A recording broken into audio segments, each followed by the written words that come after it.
Graciela, señora Presidente. En Señora... realidad, pedí el receso, señora Presidente, porque quería explicarle qué se trataba. Porque está bien, no, está no bien, entienden. está bien. Quería explicarle eso, no fue capricho mío. No, está bien y le agradezco el poco tiempo que se ha tomado, no hay ningún inconveniente. Señora Graciela, le explico, seguramente en este ratito se lo explicó el doctor Burlando, el doctor Améndola. Esto, nosotros ya la hemos escuchado atentamente en su declaración. Sí. Esto es simplemente que usted nos diga unas palabras que ya no tengan que ver con los hechos, sobre lo que usted habló, sobre la causa, sobre la prueba, sino algo que quiera decirnos antes de que finalice el debate, de que le demos la palabra a la contraparte, que es la defensa, y los imputados que tienen la última palabra. Bueno, buenos días para todos. La verdad que nunca pensé que estaría en este lugar. Siempre pensé que algún día mi hijo se recibiría y que estaría viendo cómo él defendía a la gente, pero nunca pensé estar presenciando el asesinato de mi hijo. Me costó muchísimo estar en este lugar, que cargamos la valija para venir en este pueblo de dolores, porque nunca me atreví a mirar los videos. Y acá lo vi reiteradas veces y miles de veces, digamos, como palabra. Me costó horrores ver la forma como asesinaron a mi hijo. Es una angustia impresionante que nunca podré olvidar, cuando mi hijo levantaba su mano implorando piedad, mientras le seguía dando patadas tras patadas, y tenía esa sensación como madre de tirarme sobre él, de poder ayudarlo para que esas patadas fueran para mí, porque yo daría la vida por mi hijo, un chico bueno, decente, que nunca creyó en la maldad, porque antes de irse yo le decía a mi hijo: cuídate mucho, Fer, cuando hay pelea trata de huir, trata de buscar a alguien para que te ayude. Y siempre me decía: no creo en la maldad, yo solo pido justicia por mi hijo, quiero que paguen lo que le hicieron, no le tuvieron piedad para nada, solo deseo justicia. Y muchas gracias. Gracias a usted, señora. Tomen asiento. Muchas gracias.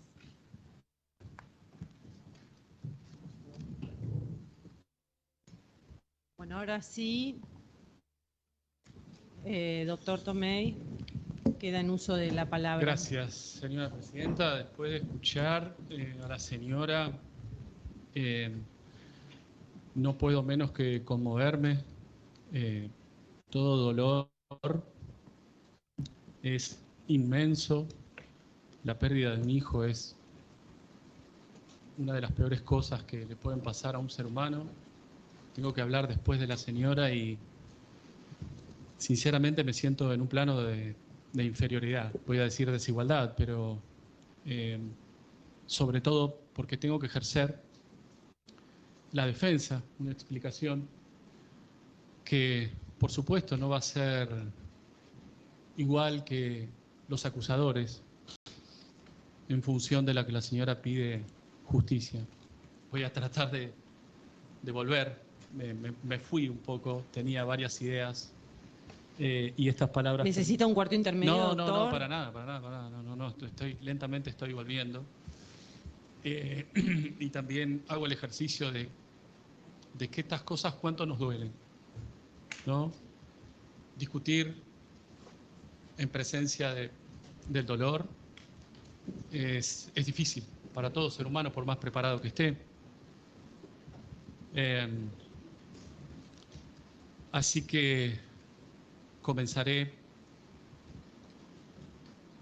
en este espacio a hablar de algo que también nos duele, y es esa violencia que se ejerció durante 3 años, de la que fuimos víctimas, el abogado defensor, los familiares, los detenidos. Y había pensado en contar una historia, porque después de las 6 horas, 7, 8 de ayer, quedé un poco también sorprendido, porque por supuesto que cada uno de nosotros pretendemos hacer el mejor de los trabajos y a veces eso nos lleva a un exceso, ¿no?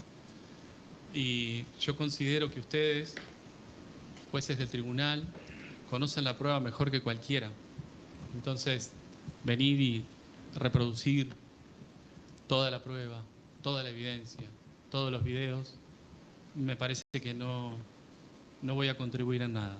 Tengo algunos puntos que quiero que a ustedes les queden, como esos puntos que pueden hacer cambiar la pretensión de la Fiscalía y del particular damnificado, que es de la más gravosa. Entonces, pensaba en una historia, pensaba en que días antes del 18 de enero del 2020, 10 chicos, jóvenes, entre 18 y 20 años, se fueron de vacaciones a Villa Gesell, con autorización de los padres, con auto de los padres, con dinero de los padres. Se fueron a pasar unas vacaciones, habían estado en la playa, habían ido a una previa, fueron a un boliche, Lebric, y terminaron envueltos en un caso de homicidio. Es un verdadero problema, por supuesto, el caso del homicidio. Pero de eso me voy a ocupar más adelante. Ahora lo que sucede es que ese caso, y no sé por qué, tuvo una impronta mediática inigualable y que ha transformado este caso en un paradigma de lo que no debe ocurrir. Horas y horas de reproducción de videos y audios, horas y horas de constancias del expediente expuestas en las redes sociales, en los canales de televisión, programas destinados a condenar, por supuesto, a tratar el tema, pero siempre con una condena. Y acá va otra desigualdad, que es: represento a 8 condenados por el poder mediático, por la sociedad, por la opinión pública. Y contra eso es muy difícil, porque también es una forma, considero, de presionar al Poder Judicial. Es una forma de obtener una sentencia que tenga que ver con el criterio de la opinión pública. Hablo de la opinión pública como el todo, ¿no? El todo en el que nos desenvolvemos. Ojalá esto pudiera ser una casa de justicia donde solo discutimos derecho. Nosotros, ustedes, todos. Y tratamos de resolver de manera civilizada lo que es un homicidio. Tragedia, pero civilizada. Esto me lleva a considerar en esta desigualdad a que, ya que mucha gente está prestando atención a esto, a que hay cosas que no se hacen. Por ejemplo, en la declaración de los imputados se escuchaba por la ventana perpetua y asesinos. La doctora Emilia Pertossi acaba de recibir un mensaje diciéndole que le iban a hacer unas cuantas cosas a ella y a sus hermanos cuando vayan a televisión. Padres acaban de perder el trabajo, y esto es hoy, y esto es a consecuencia de, no es del tribunal, por supuesto, es del entorno que genera todo un proceso judicial que se ha mediatizado con las constancias del expediente. Y eso es extremadamente grave, porque no quisiera estar en los zapatos de ustedes. Porque entiendo que cualquier decisión que sea contraria a la prisión perpetua, la comunidad en general va a pensar en actos del tribunal que no son propios. Y eso es falso. Ya la Corte lo había dicho, Suprema de Justicia de la Nación, en el fallo Stancanelli, y decía la Corte a los jueces inferiores, de las instancias inferiores, no inferiores, sino de las instancias inferiores, que debían extremar la atención en el encuadramiento legal de los hechos imputados a funcionarios o exfuncionarios, pues resulta irreparable el daño producido por la ligereza en la apreciación de tales hechos al crear expectativas públicas de punición que, en caso de quedar luego desvirtuadas, alimentan sospechas o interpretaciones torcidas o aún malévolas sobre la intención de los órganos judiciales que, en definitiva, hacen respetar el ordenamiento jurídico. Nada se resuelve creando delitos de la nada, ni buscando el tipo penal que permita el procesamiento con efectiva privación de la libertad para luego acomodar los hechos a la figura, invirtiendo así el orden lógico de razonamiento. Lo que yo estoy manifestando acá es algo que ya la Corte lo dijo y que todos lo percibimos. Por supuesto que nadie quiere responder por esta situación, ¿no? Todos somos libres e independientes, decimos, pero en la psiquis la función social o la opinión pública tiene su peso, es un elemento más de valoración. Y yo creo que estas cuestiones nos hablan de la desmesura.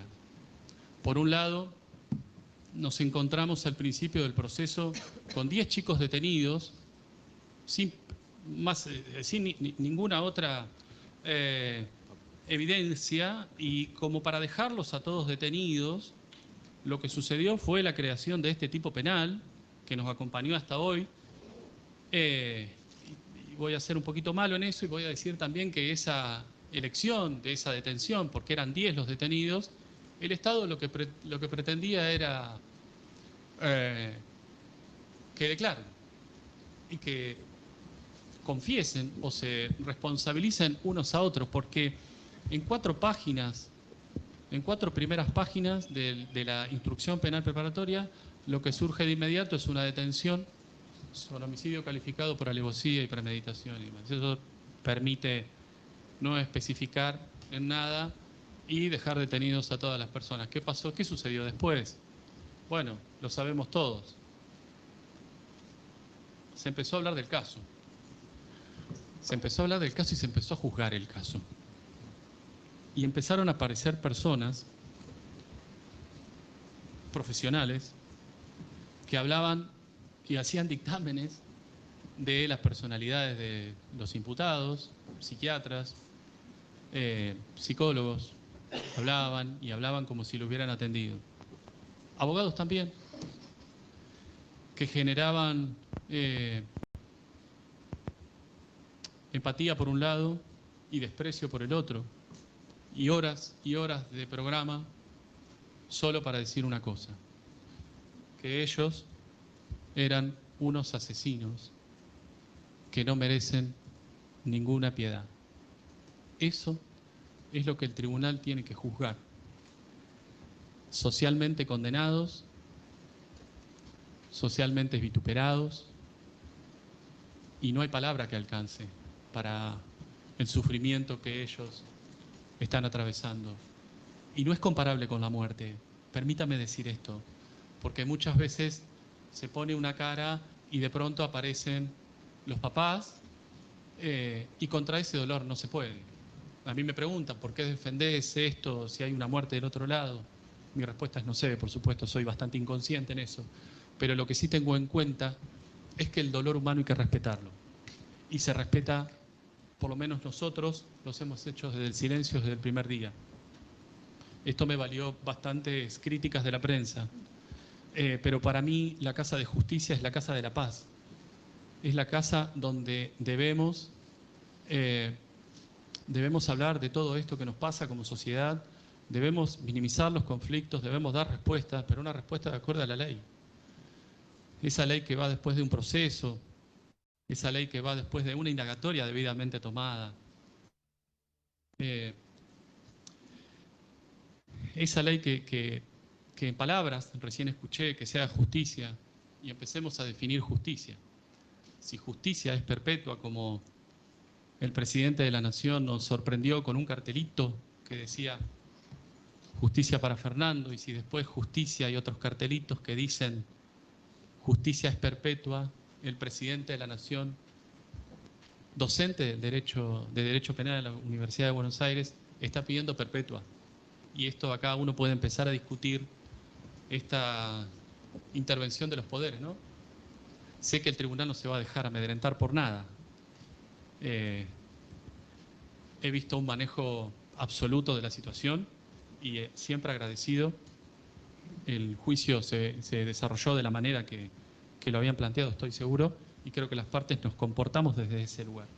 Volviendo al tema del presidente. El presidente como nota, puedo citar, y si los medios no han mentido, el Papa también tuvo intervención, personajes conocidos, públicos, todos por supuesto a favor de un lado y condenando el otro, no en posición neutral y esperando que los magistrados se expidan, sino que era una constante de lastimar, lastimar, lastimar. Eso tuvo como efecto este video que voy a pasar ahora,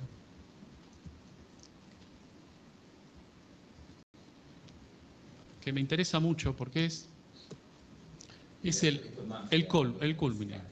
Brutal y cobardemente una persona y este pacto existe es porque son cagones en serio.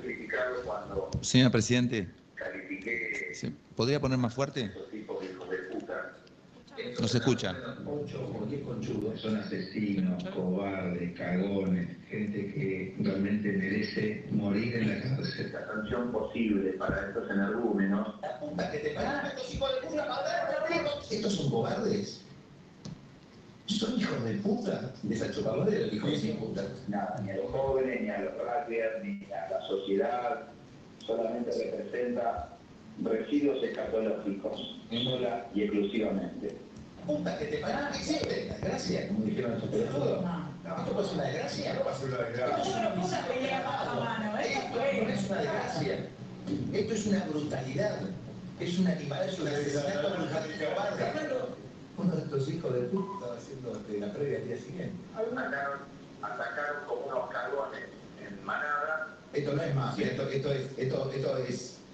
mierda. Esto duele, aparte de mierda, duele, infinitamente duele, porque es un profesional reconocido, de los mejores. Y lo que logra con esto es que ellos, hace 3 años, estén encerrados 21 horas por día en celdas de diminutas dimensiones. Ni hablar que también ha dicho por los medios que se había comunicado con su amigo, el ministro de Justicia, Alac, para que las condiciones sean no buenas. Y entonces los ataques a esta defensa vienen por todos lados. No sabemos por dónde defendernos, porque no se trata de cumplir una pena de prisión en condiciones dignas, vale que sí, sino que se trata de una tortura, de un trato inhumano, cruel y degradante, constantemente. Pero como el Estado todavía no lo ha generado, no lo ha regulado, es como que queda en la nada. Nosotros venimos acá y nos abstraemos. Yo recién pasaba por aquí en la esquina y me gritaban, asesino, y estoy a punto de alegar. No es necesario para nuestra comunidad que pasen estas cosas. Dejemos que sean los tribunales de justicia quienes nos den respuestas, nos guste o no, pero que sean los tribunales de justicia y seamos civilizados, todos. Si cometieron un crimen, tendrán su sentencia, ajustada en ley. Si no cometieron un crimen, todos o algunos de ellos habrán pasado el tiempo en detención a la espera de la resolución y recuperarán su libertad. Dicho esto, voy a pasar con el primero de los planteos. Cuando arranqué las líneas, se había hecho un debate entre las partes. Decían que yo no tenía teoría del caso. Y no me equivoqué al decir que mi teoría del caso era el principio de inocencia y que debía la acusación quebrantar ese principio de inocencia para encontrar una culpabilidad. No tengo nada más que hacer, y de hecho lo hice durante el juicio, de esperar a ver qué encontraba. Y también cuestioné la redacción de la imputación, el objeto del proceso. No tuve una decisión favorable y me quedé a la espera. Después de los alegatos de ayer, los largos alegatos de todos los profesionales, Me estoy encontrando con otro hecho. ¿Sí? Pareciera llamativo lo que estoy diciendo, pero si el objeto del proceso está descrito en la línea de la requisitoria de citación a juicio, lo que ayer nos pasó es escuchar cosas que no están incluidas. Y desde ese lugar me voy a adelantar y voy a pedir la absolución de los imputados, porque el hecho no está probado. Los acusadores probaron otro hecho. Miren, es fácil.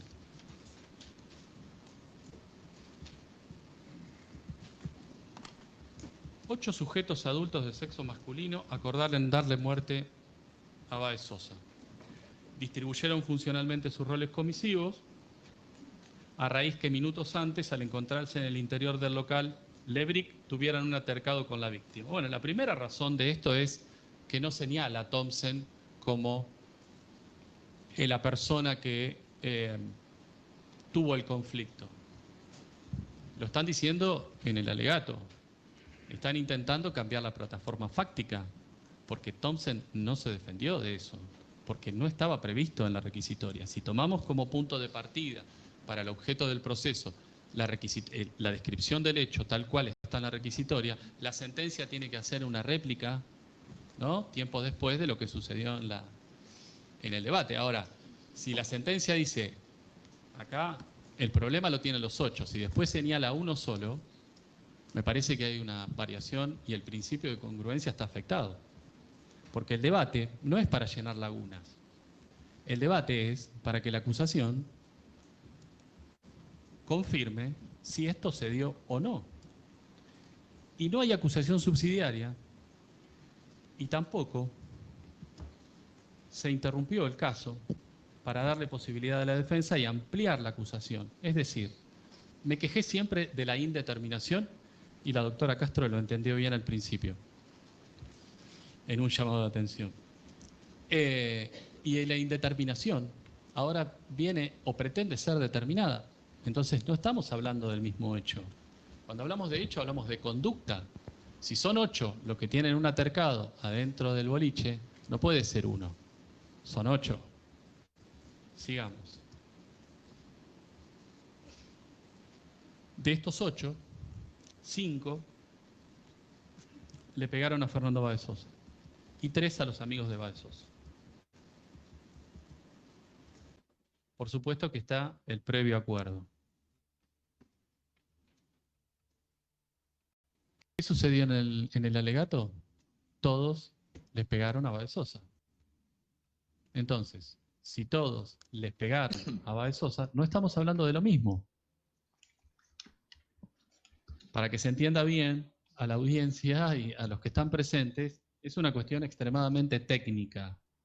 Se prueba lo que se imputa y se imputó otra cosa distinta de la que se alegó ayer.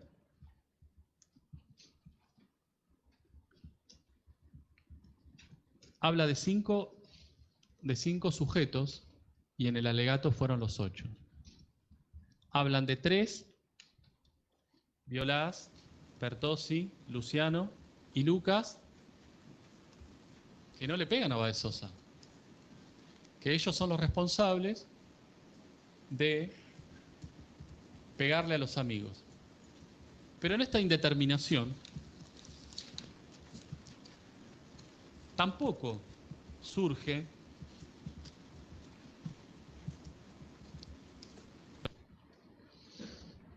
quién de los 3 que le pegaban a los amigos lastimó a Baudagna, Pereira Rosas, Juan Bautista Besuso, D'Alessandro, Vejide. No hay. Otra vez la indeterminación. Yo me tomaría el trabajo de preguntarle a... ¿Me permite parar?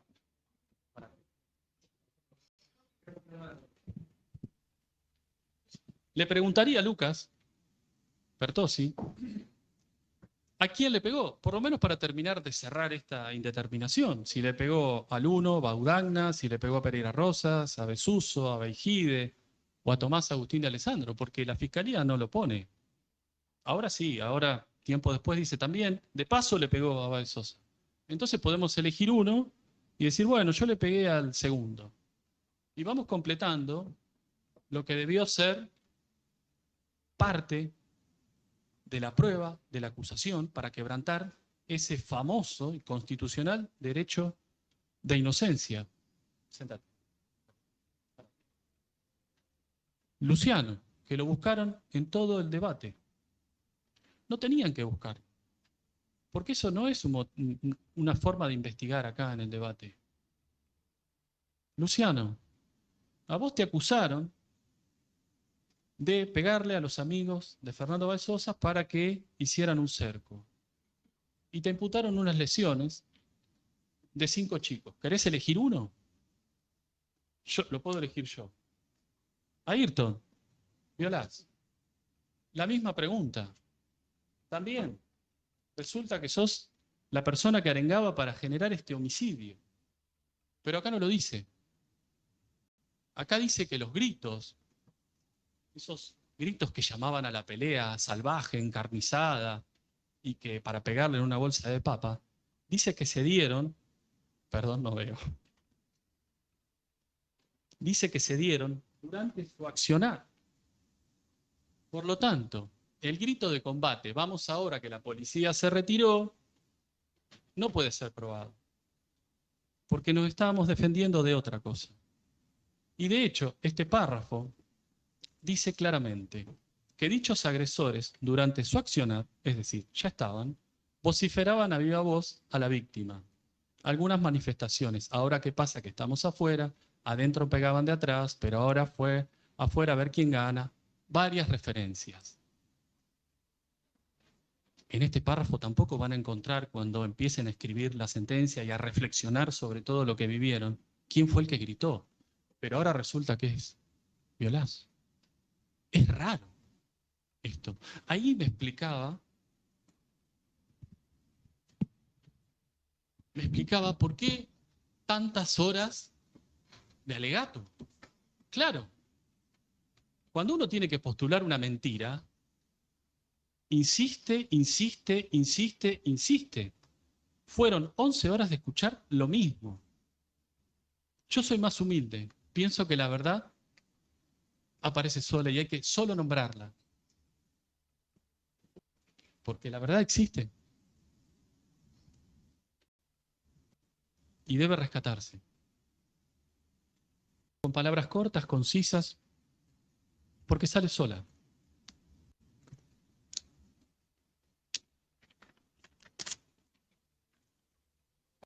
En este caso, porque los hechos alegados no respetan el objeto de la requisitoria de citación a juicio, en absoluto voy a solicitar la absolución. Lisa y llanamente es una cuestión técnica, procesal, y que en caso de incorporar los argumentos de los acusadores, se estaría violando el principio de congruencia. Nos hubiera parecido bien si se suspendía el delito y nos daban tiempo para... se suspendía el juicio, no el delito, para permitirnos mejorar la defensa o reconducir esa defensa. Pero no sucedió, eso está previsto en el código. En toda esta cuestión que vengo hablando, y que tiene que ver con los medios también, tengo que hacer algunas críticas. Yo creo que 3 años después, y de los testigos que nos hablaban de los medios de comunicación, no hay duda que toda la evidencia está contaminada.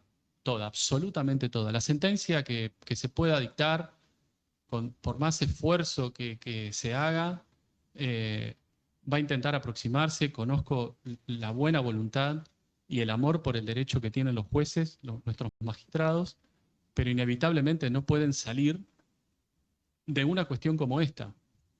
Y el Estado debió ser responsable o debió responder por estas cuestiones, la publicación de las actas en el proceso, testigos que salían de acá y que afuera duplicaban su testimonial para que escuchen otros testigos, y después nos encontrábamos con gente que, por supuesto que mi pregunta era, ¿usted vio los medios? Sí, era una pregunta tonta si se quiere, y la respuesta también era sabido. ¿Por qué? Porque si hay algo que tienen los testigos, tenemos testigos, es una mente que es endeble y que se puede completar con un montón de información y creer que es propia, y surge de postulados sociales, de prejuicios, de otras condiciones. Entonces, los testigos a los que hacen referencia a la acusación, yo creo que son todos, para hablar desde el derecho, comprendidos en la generalidad de la ley. Todos testigos, amigos de la víctima y otros no amigos, pero que han demostrado acá en la sala de debate, y esto nos permite deducir quién es quién. Algunos lloraron, otros se abrazaron con los particulares identificados, y eso está muy bien. Eso, por supuesto, siempre con el mayor de los respetos, pero tengo que mostrarle al tribunal que hay algo más que lo que dice un testigo. ¿Desde dónde lo dice? ¿No? Después tenemos algunos testigos. Emi, si podés poner el... Por favor. Tenemos algunos testigos que estaban en la puerta del EBRIC y que gracias a Fossati, creo que era el custodio, y la chica que hizo RCP, Antonella, no recuerdo el apellido, dijeron que estaban parados en la puerta del EBRIC y que no se veía. Que no se veía. Sin embargo, tenemos testigos en la puerta del EBRIC, como el citado reiteradamente Vidonde, o Alejandro Muñoz. A ver, ahí. Eso de abajo se puede. Que el croquis no era no fue un pedido obsoleto, si se quiere. El croquis tenía que ver básicamente desde dónde estaba mirando. Y es imposible que desde la puerta del EBRIC, es imposible que se vea, con la claridad que han manifestado. Le pegó un puntazo en la cabeza, decía. Un puntazo. Yo a veces pensaba que estaba en un juicio donde el hombre nuclear con el ojo biónico estaba acá. Y cuando solo un detalle menor, que es dibujar, y se ponía enfrente de esto es LEBRIC, esto es Policía Federal. Está en el legajo de Policía Federal. Está el auto. Y aquí en el medio está la víctima. Y la víctima, los videos nos mostraron que está bien pegado al cordón, que después lo corren. No así el video de ayer que el doctor Burlando nos exhibió, clarificado y editado, donde puso a la víctima de este lado. Un pequeño detalle, porque claro, los testigos más importantes son los sobre la que basaron toda la acusación, son los que están mirando el EBRIC. ¿Podés pasar otro? Creo que Emi, gracias. A ver, Valentín Rodríguez no se atrevió a tanto. Pero Valentín Rodríguez estaba con Antonella, que Antonella dijo, estaba en la puerta, no vi nada. Y lo más natural. Tomás Vidonde, testigo escogido por la acusación como el máximo representante de lo que vio del homicidio. Puerta del EBRIC, mire dónde ubica a Fernando Báez Sosa. Acá tenía que estar, claro. De la puerta del EBRIC no le da para nada. Entonces, con este simple detalle, estoy diciendo que este testigo, no voy a decir que miente, voy a decir, no vio lo que dijo ver. Y es probable que lo que haya visto, angustiado por ese padre que lloraba, lo haya obtenido inconscientemente de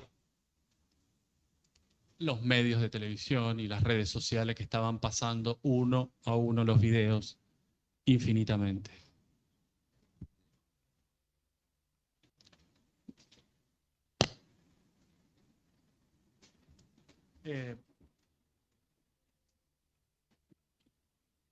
Pasame. El reconocimiento.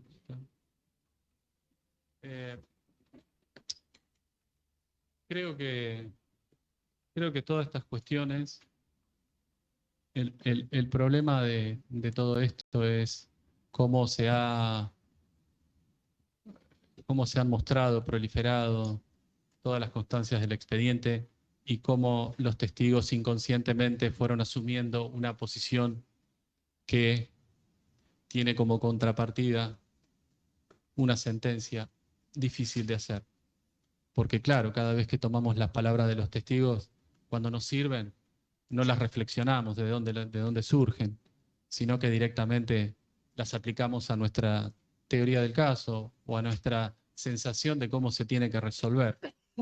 Si bien la lógica nos enseña que vamos construyendo como un proceso histórico la resolución de un conflicto, de un caso penal, voy a coincidir con otros autores que las emociones y los sentimientos y los prejuicios que vamos teniendo nos completan para dar una respuesta de la que queremos hacer. Es bastante difícil. La mente humana y la mente humana apoyada en las emociones es difícil.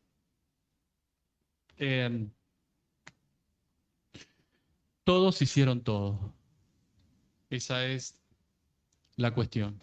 Sin embargo, cuando estábamos en el transcurso de la instrucción penal, hubo una rueda de reconocimiento. Y en la rueda de reconocimiento no dice que todos hicieron todo. La rueda de reconocimiento fue, creo que a los 10 días de la detención, ya para esos 10 días también proliferaban los videos y había una reiteración casi adictiva de lo que significaba todo este conflicto. De hecho, sigue hasta hoy. Y desde ese lugar, la agente fiscal armó su relato para que sea aprobado en juicio, ¿no? 8, 5 le pegan a Fernando Báez Sosa, 3 están afuera y había gritos. Y eso se va de la mano con esta rueda de reconocimiento, ¿no? Tenemos a Máximo Thompson, que lo reconoció. Máximo, ¿te podés parar, Máximo? Listo. Máximo Thompson lo reconoció él. Enzo, patadas a Fernando. De Lucas, Bidonde lo reconoce pegándole al amigo de Fernando Báez Sosa, también aparecía ahí, pero al amigo. Ayrton lo reconoce Beijide como que le pegó a él, Raulera lo reconoce como quien arengaba, no lo vio pegando. Corvo lo reconoce con quien dijo esa hora y se interponía para que no se acerquen. Cervera lo reconoce. Lo reconoce como quien gritaba, pero que no lo veo pegar a Fernando Báez Sosa. O sea, hay como un cambio en el decir después de 3 años. Y es obvio. No se le puede pedir a las personas, después de tanta información procesal a la mano, que mantengan los recuerdos tal cual fueron. No va a pasar eso, en ningún caso.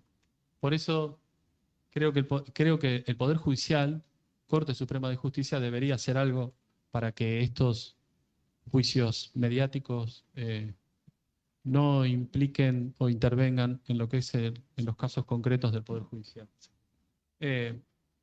A Matías tampoco lo reconocen como que, a Matías Pertossi, lo reconocen como que pegó a Báez Sosa.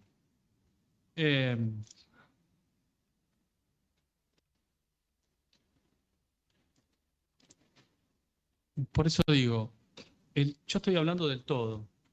Hice este alegato, que es breve, pero que contiene ideas que refutan las de la acusación. Todos no le pegaron. Sin embargo, ellos lo manifiestan, porque hay una cuestión trascendental aquí. ¿Qué pasa con el dolo? Y vuelvo al hecho, a la descripción del hecho, porque de lo que se habló aquí para iniciar el juicio es que todos acordaran darle muerte, todos acordaron darle muerte, distribuyeron funcionalmente sus roles comisivos. Esta es una forma de coautoría y vemos que los roles comisivos se van dividiendo las tareas para acercarse al resultado. Pero si todos le pegaron a todos, la coautoría es otra. Cada uno tiene el dominio de su curso causal. Y también cambiaron esta situación los acusadores. Hablaba del dolo y la imposibilidad de probarlo. No está el dolo.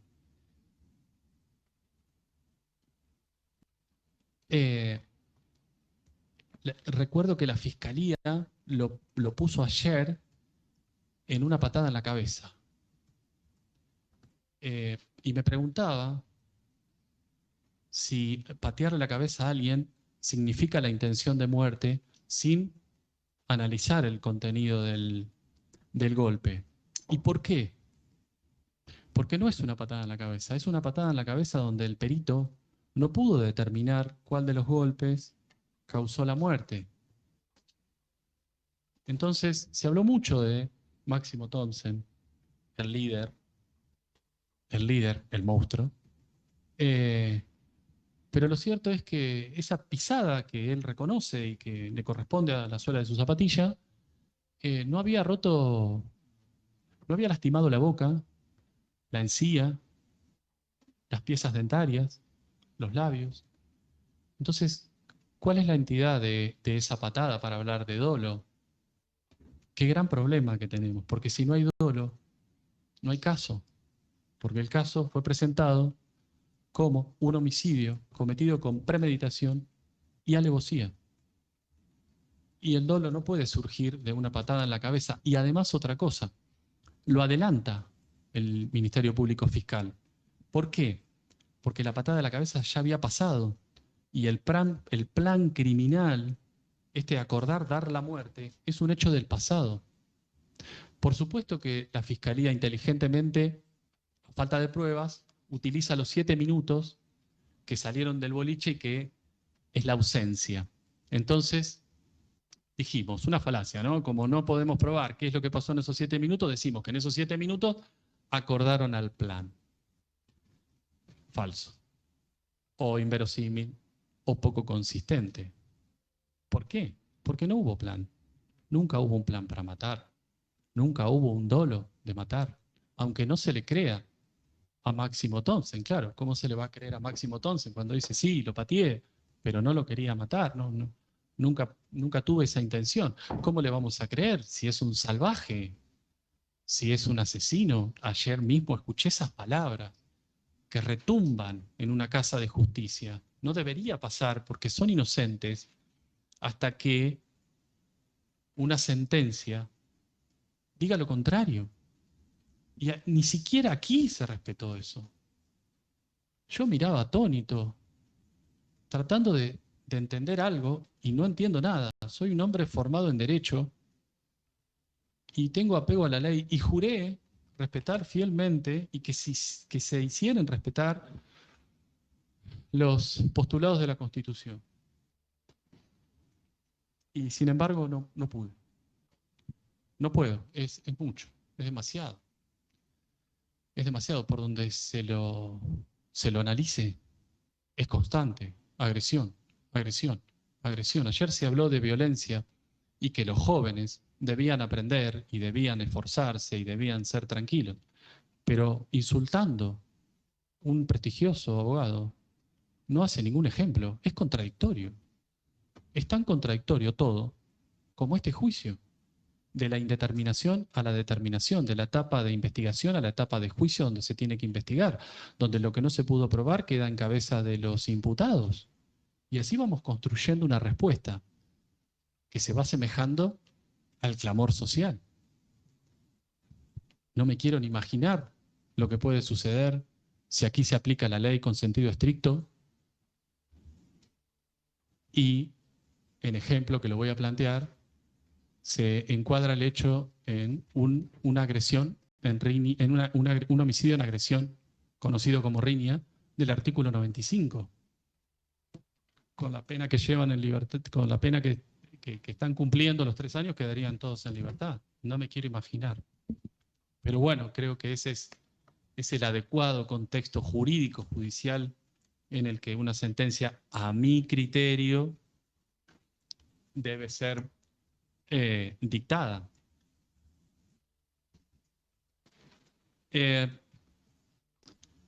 Me voy a ceñir ahora de la famosa emboscada, ¿no? Si podés poner de los chicos.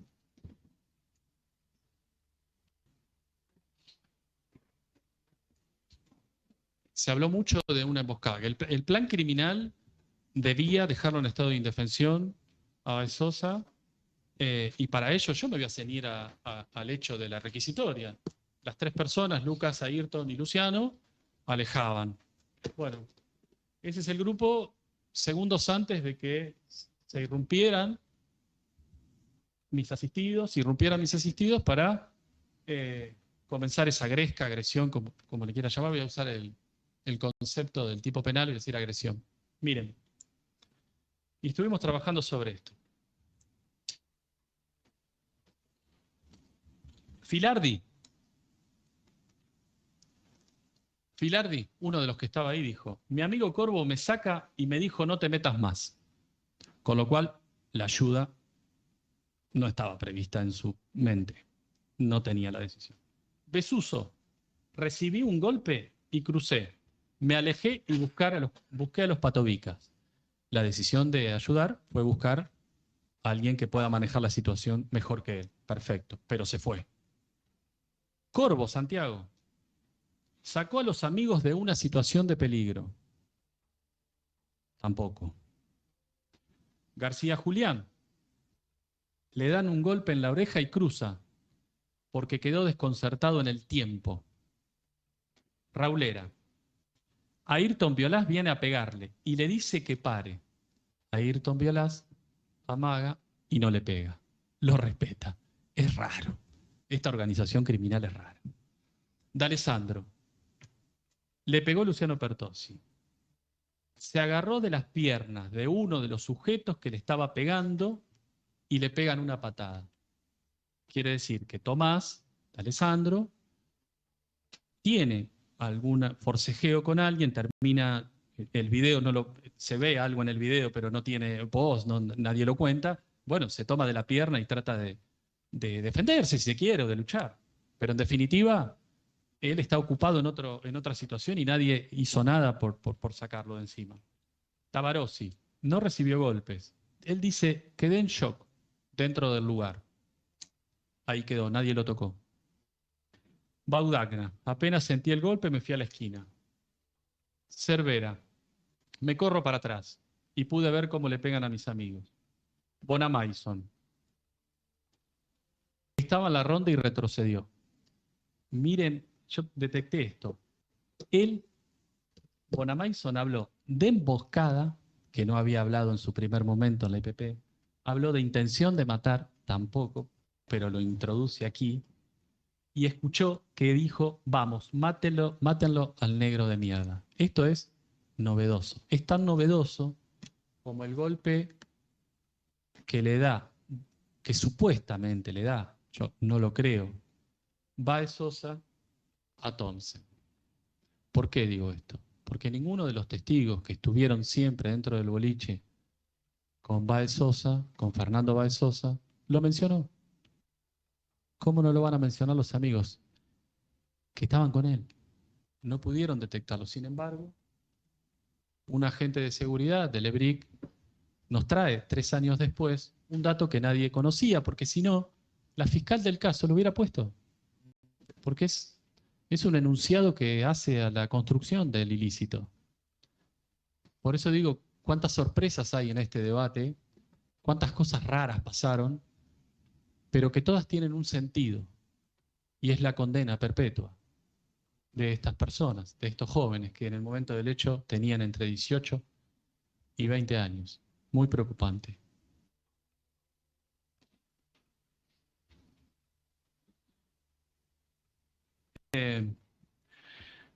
La autopsia. Se habló durante todo el debate que Fernando Báez Sosa fue golpeado a mansalva. Le pegaron, creo que usaron como metáfora, una bolsa de papas, que todos le pegaron. Pero la autopsia encuentra 6 golpes. 7, diría Fenoglio. En función de la cantidad de patadas y golpes y traumas que ha sufrido ese cuerpo, no coincide con los relatos. Porque si hay alguien que no miente, es la autopsia. La autopsia no miente. Los testigos pueden mentir inconscientemente, no mentir deliberadamente, sino que se les implanta una idea, se nos implanta, porque yo también soy víctima de eso, se nos implanta una idea en la cabeza y de pronto creemos lo que no sucedió y lo compramos de otro lugar. Eso es muy simple y se da siempre. Esa autopsia nos está marcando un límite, porque las patadas y los golpes de puño que recibió Báez Sosa fueron muchísimos y con una intensidad pocas veces vista, dijo algún testigo por aquí, con saña. Mientras escuchaba ese relato, pensaba en la autopsia y decía, con saña, ¿y dónde? ¿Dónde fue ese golpe? Porque no está. Lo que tienen en el examen externo son moretones y raspones. Y son 6. Entonces, ¿qué sucede con esa contraposición de datos? Una lluvia de golpes intensos y en la autopsia 6. Y de los cuales en el cráneo ninguno, maxilar, la parte del cráneo, estoy hablando de los parietales, o el occipital, no, en el maxilar, que tampoco esa zapatilla tiene marcas del lado de adentro porque no lo informa el médico forense. Después se habló mucho del RCP. Por supuesto que quien hace RCP también arriesga su vida, es una situación que se destaca, la preocupación por el otro, pero lo que quedó claro es que el RCP puede causar traumas y teníamos una cuestión con el hígado. La pérdida de sangre del hígado, ¿a qué se debió? No para responder por alguien, sino para saber de qué forma se puede reconstruir el hecho a partir de la autopsia. Si hubiéramos encontrado, el perito, si hubiera tenido el golpe exacto que le causó la muerte, estaríamos hablando de otra cosa. Estaríamos hablando de un homicidio, dolo eventual. Estaríamos hablando de un preterintencional, de alguien en particular que hizo tal gesto. Pero como no lo tenemos, y teníamos a 10 chicos revoltosos en Villa Gesell en aquel momento, lo más fácil fue cerrar. Cerramos esta historia, los dejamos a todos detenidos, y mi humilde criterio es a ver si podemos obtener algún dato. Porque la historia del derecho penal nos cuenta que cuando la Fiscalía, con todo respeto, cuando a la Fiscalía le está faltando un dato, inconscientemente también se está buscando en el otro a ver cómo pueda llenar este vacío.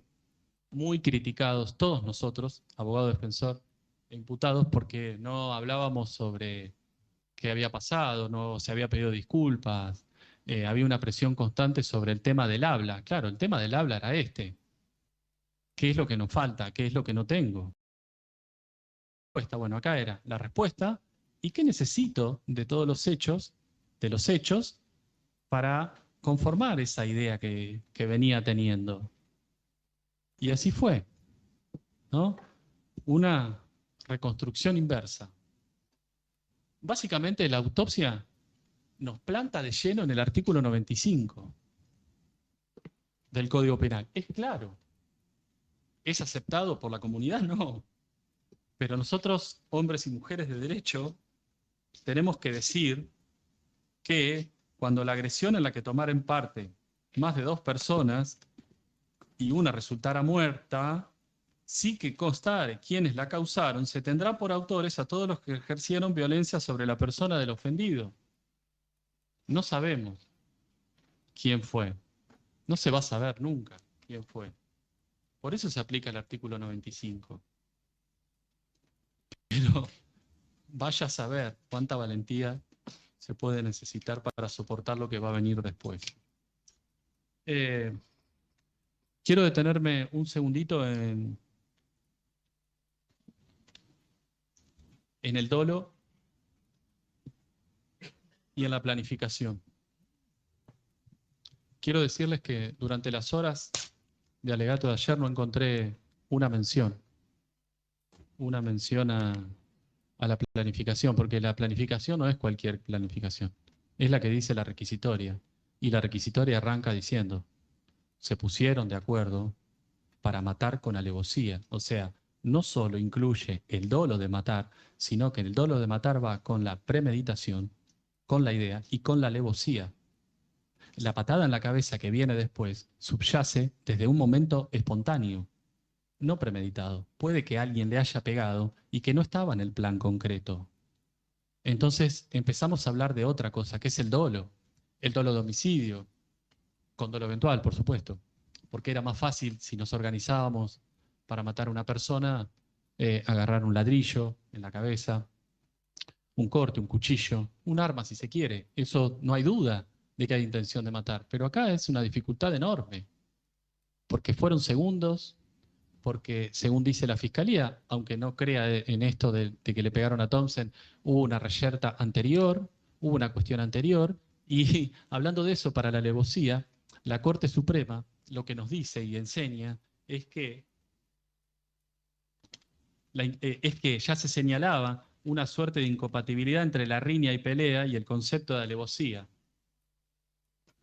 Ya está marcando que cuando hay la Corte, le doy el fallo, del 20 de noviembre del 19, 132.013, habla de la alevosía, que cuando hay una pelea previa ya deja de ser alevoso el caso del homicidio, porque hay un contexto en el que el estado de indefensión no estaría, porque ya estaría atento, ya podría tomar armas en el asunto, armas en el sentido de procurar su seguridad, y acá sucede lo mismo. Si tomamos como dato el golpe de Baez Sosa a Thompson, Baez Sosa ya está sabiendo que esto puede terminar en algún otro problema.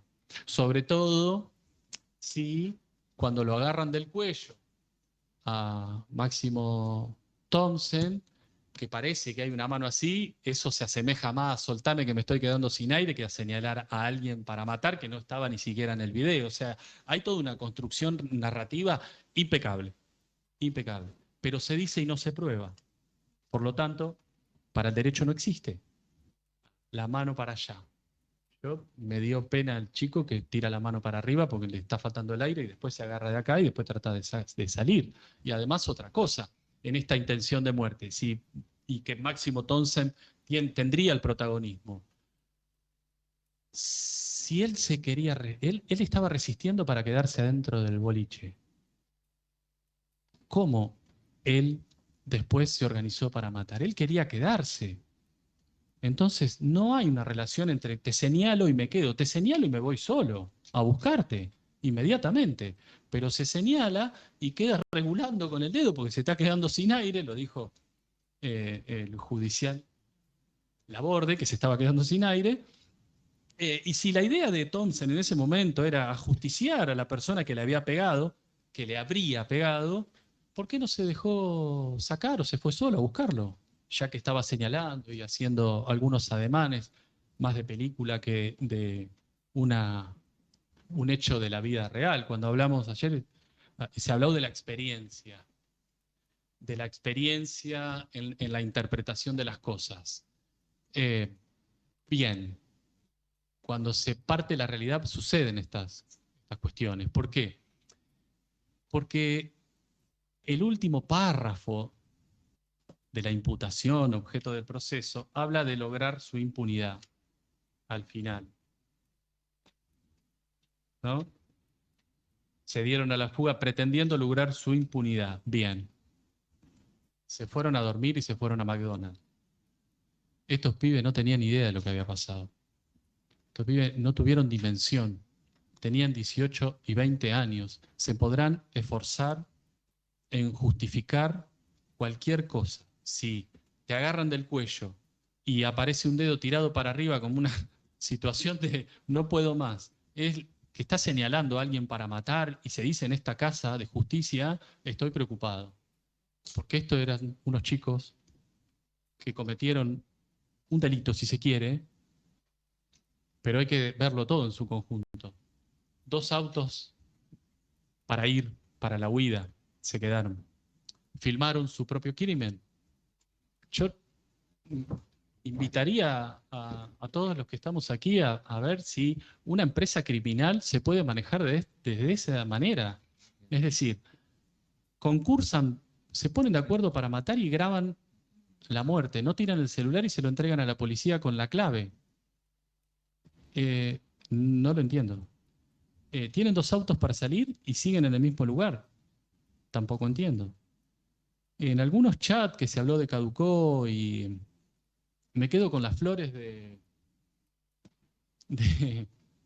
Blas Sinali. Me quedo con eso, porque dejamos a 2 inconscientes. Es una sarta de frases de menores que pueden o pudieron conocer algo grave del hecho, pero no lo concientizaron. De ninguna manera, no hay forma. Ustedes los están viendo desde hace varios días, cómo están quietos y la preocupación que tiene de saber que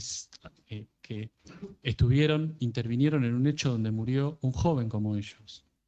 Nada más alejado de la realidad las interpretaciones de los acusadores en cuestiones misma de la vida, ¿no? Apliquemos, pero verdaderamente apliquemos esto de la experiencia y el normal desarrollo de las cosas.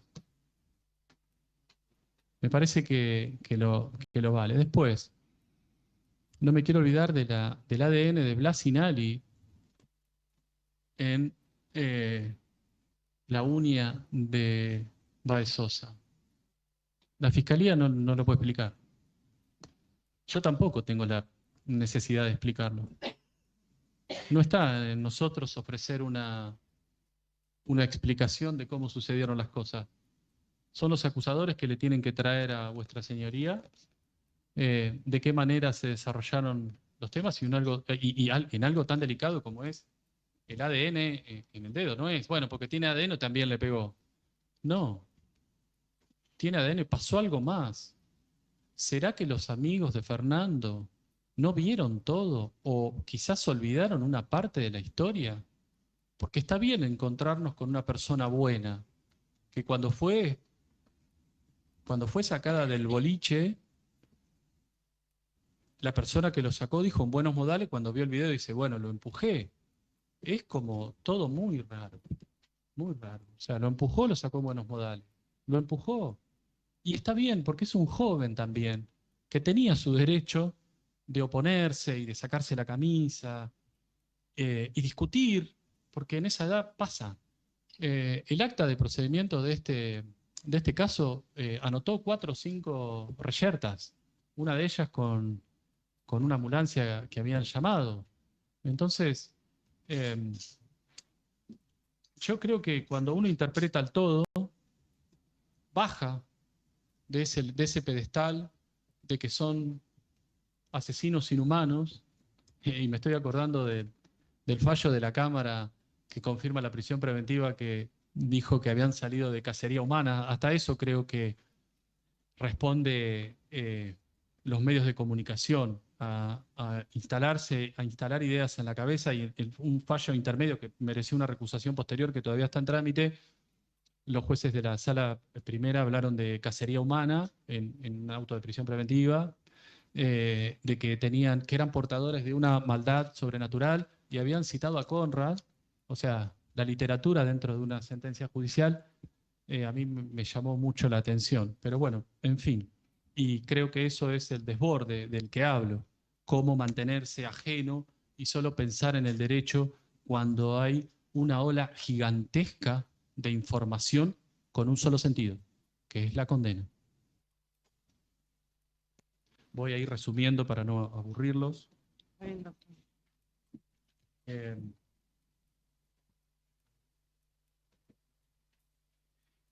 Bueno, yo creo que he sido lo suficientemente claro, repasando algunos conceptos. No hay dolo, no se pudo aprobar el plan para matar en esos 7 minutos bajo ningún concepto.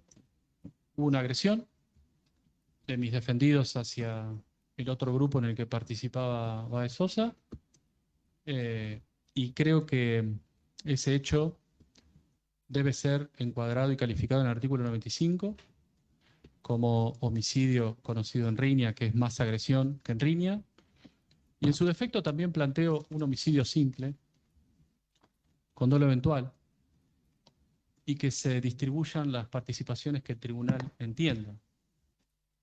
Y para concluir, también el homicidio preterintencional, que creo que corresponde analizar desde ese lugar.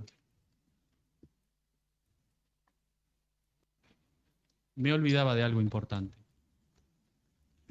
Esto de no seguir una línea de lectura hace que a veces mi memoria falle un poco. Quiero plantear una nulidad. Es la nulidad del secuestro de los teléfonos celulares y de las prendas de vestir, porque como ha surgido del debate y de las constancias de expedientes incorporadas a la causa, cuando se los detuvo, no se les explicó ni se les comunicó los derechos que les asistían, así que ellos voluntariamente entregaron los teléfonos, no entregaron la ropa, sino que iban reconociendo cada una de las prendas de vestir, y eso terminó siendo una prueba de cargo fundamental, utilizada por la Fiscalía para obtener la condena, y el prejuicio es ese, que se utilizó como prueba de cargo una prueba mala vida. A las 4 de la tarde aproximadamente notificaron de los derechos del artículo 60 cuando ya estaba todo listo. Esto, por supuesto, que se suma a una concatenación de actos procesales que todavía están en recurso y que yo siempre pongo como las garantías que las personas tenemos en contra del poder punitivo del Estado, de esa magia que tiene, esa cosa enorme que es el poder punitivo, no en ustedes, sino el poder punitivo en general, y lo único que nos puede cuidar y salvar a todos los ciudadanos es esto, que las garantías funcionen, que las garantías estén vigentes, que los tribunales de justicia, a pesar de lo que puedan decir la comunidad en general, aplique la ley, porque en definitivamente son los responsables de dar civilidad a nuestra comunidad que está viciada por un montón de violencia. Espero que la sentencia sea justa, va a ser acatada, que también sea una posibilidad de enseñanza de ustedes para todos nosotros que nos vemos involucrados en conflictos, porque homicidios van a seguir existiendo y espero que ninguno sea como este desde el tratamiento que se le dio de los medios de comunicación y de algunos participantes de este juicio. Muchas gracias.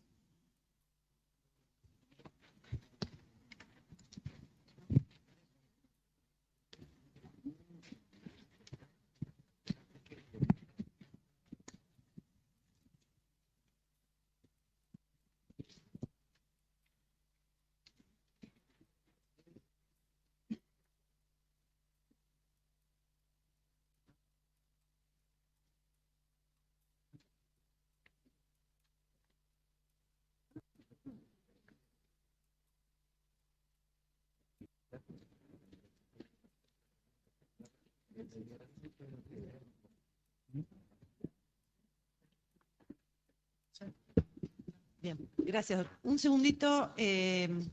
Le tengo que correr traslado al Ministerio Público Fiscal y a los particulares damnificados por la nulidad articulada en último término, doctor. Ok.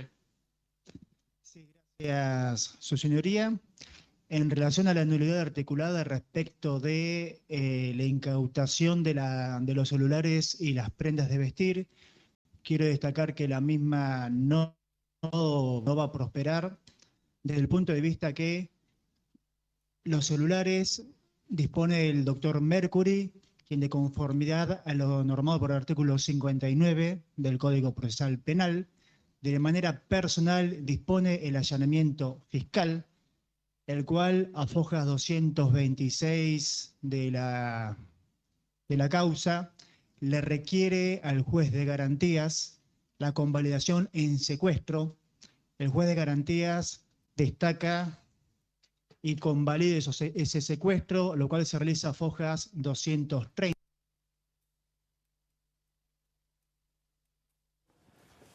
Bueno, muy bien, ahí estamos siguiendo de cerca.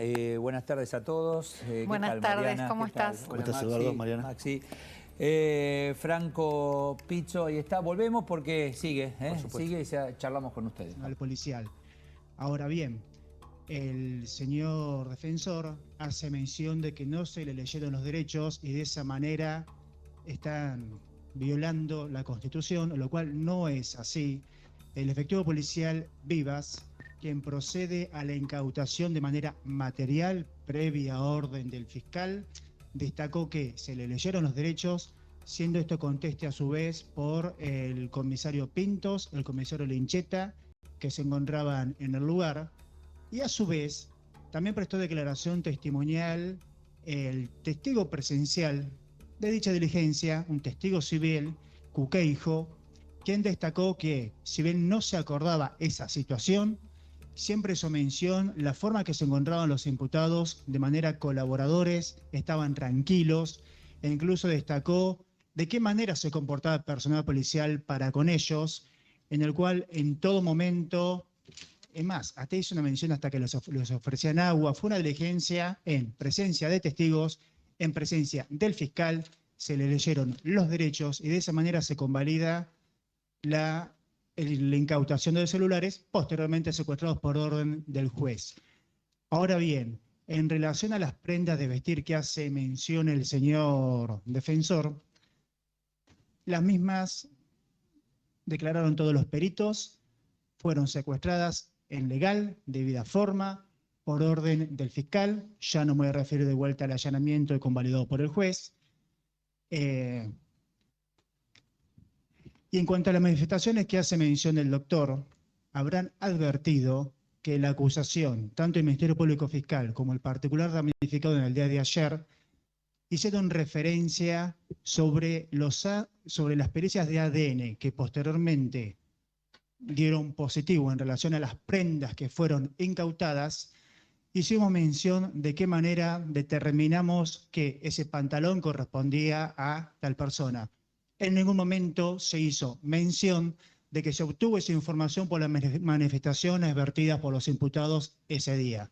Es más, un ejemplo de ello es que, de acuerdo al acta que se indica, el acta del EF que se indica el doctor, hay una prenda de vestir que figura como H5 y en esa acta que se indica el doctor surge que corresponde al imputado Ayrton Violás.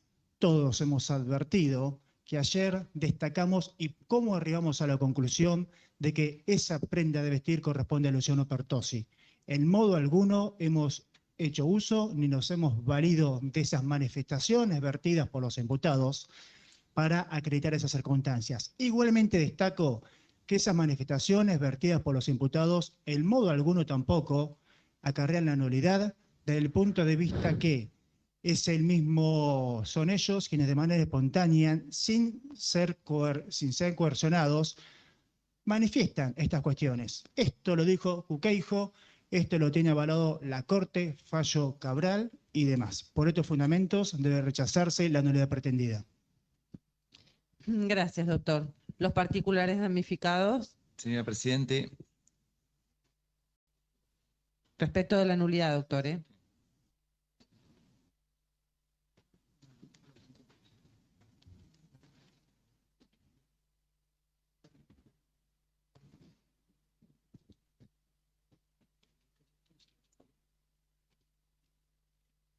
Señor presidente, voy a ser muy breve. Como todas las referencias que ha hecho el doctor Tomei, es solamente un anuncio sin ningún tipo de acreditación. O sea, realmente adherimos absolutamente a la postura de la Fiscalía. Nos parece que damos por contestado el traslado conferido y aclaramos algo que tiene que ver con una actitud. No, disculpe, doctor. Derecho de réplica solamente si el doctor introdujo algún elemento nuevo. Voy a hablar una referencia vinculada a la nulidad, señora presidenta. Ah, perdón.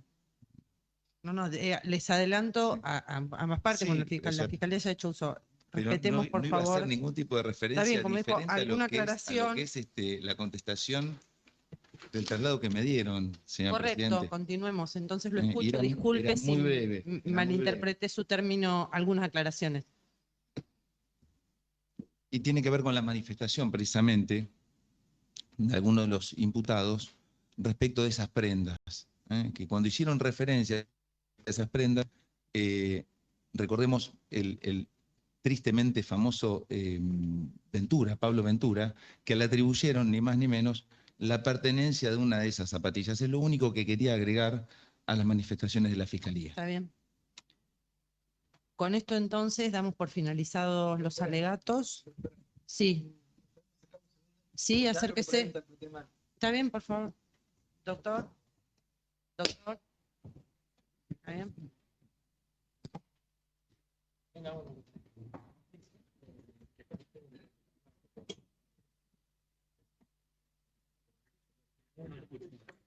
Habló de la modificación de hecho, no sé si yo pensé que le había pedido.